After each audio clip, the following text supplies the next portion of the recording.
poussés par le désir d'aider Israël après les attaques du 7 octobre. Ce dimanche, et durant toute la semaine, ces volontaires, venus pour la plupart d'entre eux de France, se retrouvent ici, au Moshav Ben Zion, dans le centre du pays. Différentes sortes d'agrumes y sont cultivées, et aujourd'hui, les bénévoles cueillent des pamplemousses avant qu'ils ne pourrissent sur place.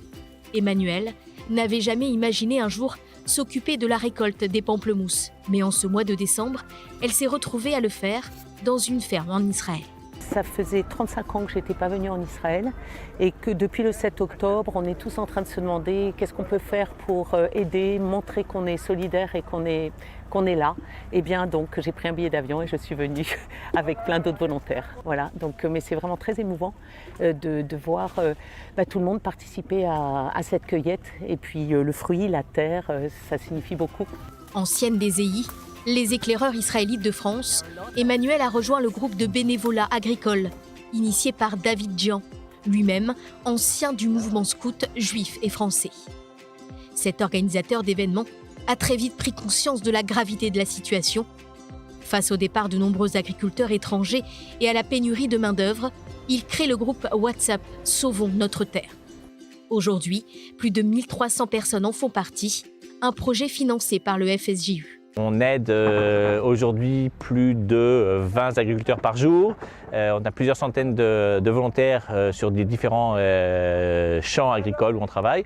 Et aujourd'hui, on reçoit des missions venues de France, de volontaires qui viennent pour une semaine, 2 semaines, 3 semaines, aider dans les exploitations agricoles. À ce jour, plus de 10 000 personnes, travailleurs palestiniens et étrangers, manquent pour gérer l'ensemble des champs à travers le pays. Parmi les bénévoles, présents aujourd'hui au Moshav Ben Zion, Chantal, franco-israélienne. J'ai voulu apporter ma contribution au sein de ce pays qui est le mien. Et donc, voilà, je suis heureuse d'être ici.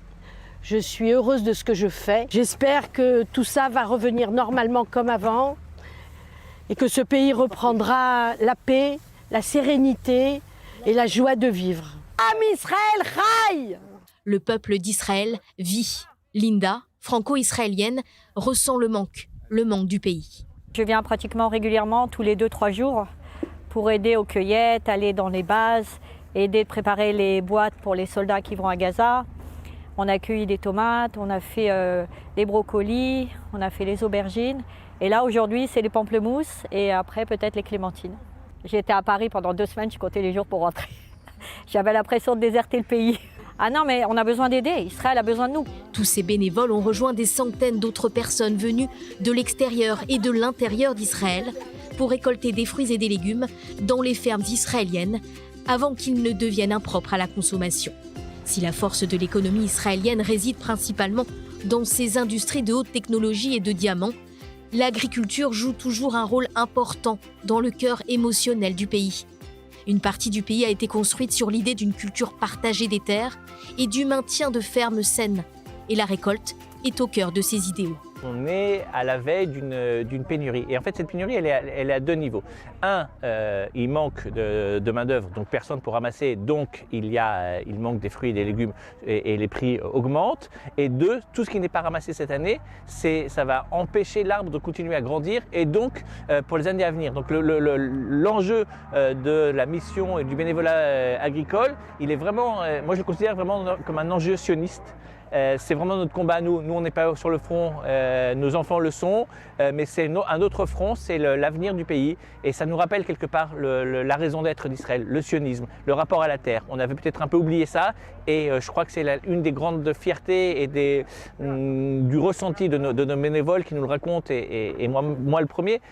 Une vraie aventure humaine qui se développe grâce à cette communauté nouvellement créée. Je me suis toujours senti habité par Israël. Voilà. Pour moi, c'est vraiment quelque chose qui, malgré mon origine, mon pays de résidence aujourd'hui, la France, que j'aime beaucoup, je suis totalement habité par Israël. Et mon grand-père était agriculteur à Haïfa.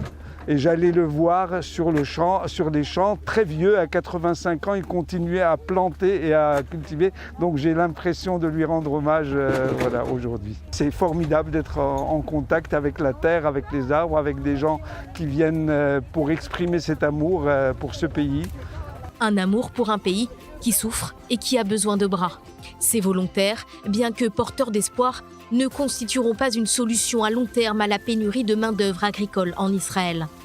Le mois dernier, le ministère israélien de l'Agriculture a décidé de mettre en place un plan de recrutement interne, mais aussi externe. Le gouvernement a approuvé l'entrée de 5000 travailleurs étrangers, des travailleurs qui bénéficieront des mêmes protections que les travailleurs israéliens.